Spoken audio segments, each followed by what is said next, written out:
It's your boy Salim from Notorious S back with another video, baby. How to overcome shyness and social anxiety. Now, before I even get to talking about the topic, I want to preface this by saying being good at interacting with people is a skill. And like any other skill, you can hone your craft and become good at talking to people over time. I say this because a lot of people seem to think that it's either you have it, like you were born with it, or you don't, which is not the case. Yes, there are some people that are born with it, that have that inherent ability to communicate with people, and they're really good. But for the most part, if we're going to be honest, like most men and women are not born with the ability to be socially acute and good at communicating with people.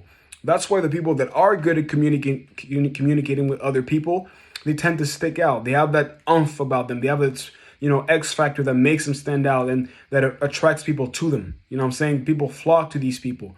But both things are true. There's some people that inherently are good and people that aren't. And most people, let's be honest, they're not.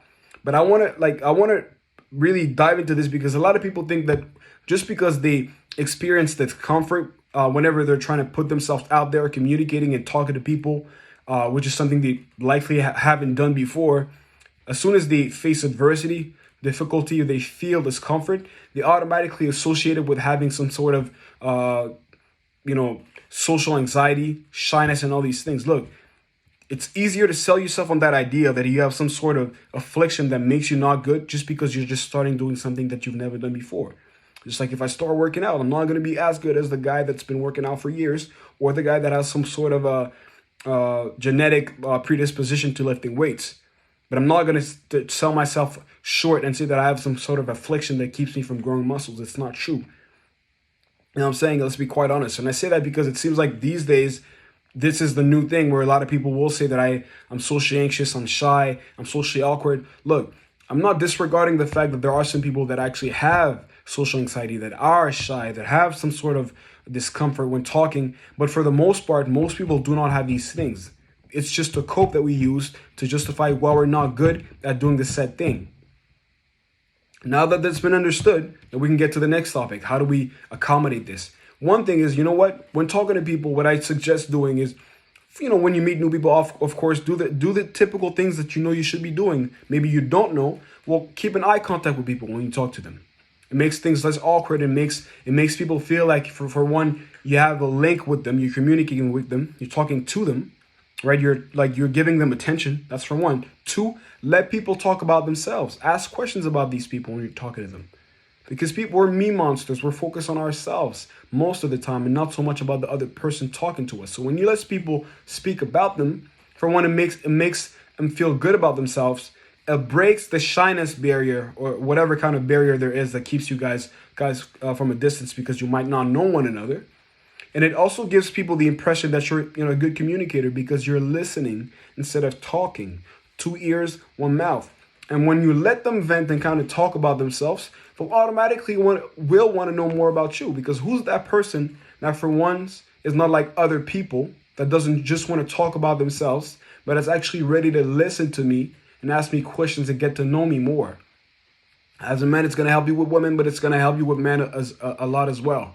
That's for one. I even have notes because I'll talk about that correctly, right? The second thing is you got to understand people typically are as shy as you are whenever coming into a new conversation. They're as apprehensive about it as you. So let that sink in and keep that in mind when you come into the conversation and keep the stakes low. You're just here, don't expect any outcome specifically. Understand that they might be shy. So just throw a little topic and try to take it easy. Right? It's not that serious. Really, it's just all about the mindset that you get into the conversation with. Because understand one thing, people actually feel whatever energy that you have within you that you carry. If you come into the conversation being anxious, being apprehensive, being scared of something, people feel that energy through you. So calm down a little bit and understand the stakes are not super high. Nothing's gonna be bad because you might fumble a word or there might be a silence in the conversation. It's okay. You got to be comfortable with that. Also, I found that a lot of people give the energy of being awkward in one conversation because they try to fill the silences with something. As soon as you talk with somebody and the conversation comes to a natural end, And I used to do that a lot because I don't know why, right? I used to do that a lot. More what, because I felt like, you know what? If there's a silence, I gotta fill it up because it's like you're trying to prove something. Let there be a silence because every conversation has a natural end or has natural suspensions and pauses and silence moments, and let that be that.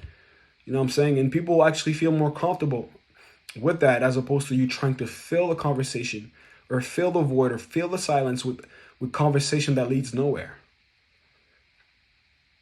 Right? It's all about perspective. You probably were looking for more than just what I'm giving you right now, but to be quite honest with you, it's as simple as that.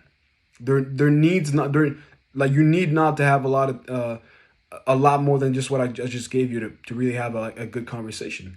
Right? A third thing that you could do to be able to talk with people, have good conversation, is just look around you. What are the things that stick out about the person that you're talking to? Is there something specific that they're wearing, that they said, that they smell like, that they're carrying with them?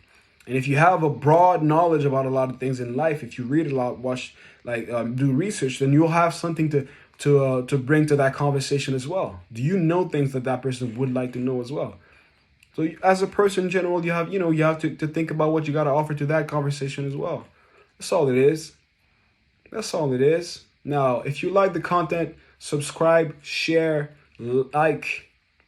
You know why? Because it's free. And I'm going to see you next time. Peace.